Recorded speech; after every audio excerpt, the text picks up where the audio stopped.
मंत्रिपद असल्याने शेलारांना एमसीए निवडणूक लढवता येणार नाही अशी माझी माहिती। शेलारच फडणवीसांशी बोलून उमेदवाराबाबत ठरवत असतात, दरेकरांची प्रतिक्रिया।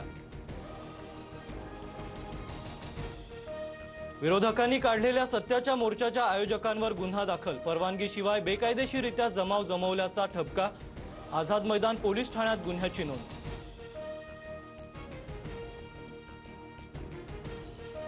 गुन्हे दाखल करणाऱ्या सरकारचं डोकं ठिकाणावर आहे का? गृह विभाग मंत्रालयातून नाही तर भाजपच्या कार्यालयातून चालतो का ही शंका।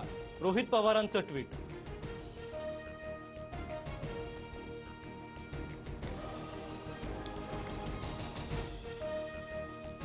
भाजपचं आंदोलन शांततापूर्ण होतं, सर्वसामान्यांना त्रास झाला नाही। मुंबईकरांना वेठीस धरलेल्यांवर गुन्हे दाखल, नवनाथ बन यांचं रोहित पवारांना उत्तर।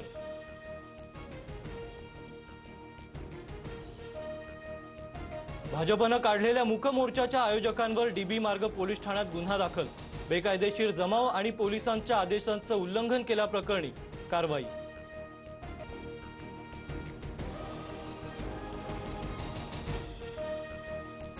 रोहित आर्याचं एन्काउंटर करणाऱ्या एपीआय अमोल वाघमारेंकडून गुन्हे शाखेने जबाब नोंदवला।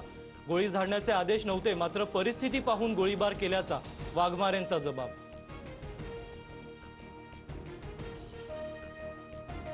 अजित पवार ऑलिम्पिक असोसिएशनचे अध्यक्ष तर मोहोळ वरिष्ठ उपाध्यक्ष होणार, थोड्याच वेळात चित्र स्पष्ट होणार। अजित पवार आणि मोहोळांमध्ये अध्यक्षपद 2 वर्षांसाठी वाटून घेणार, सूत्रांची माहिती।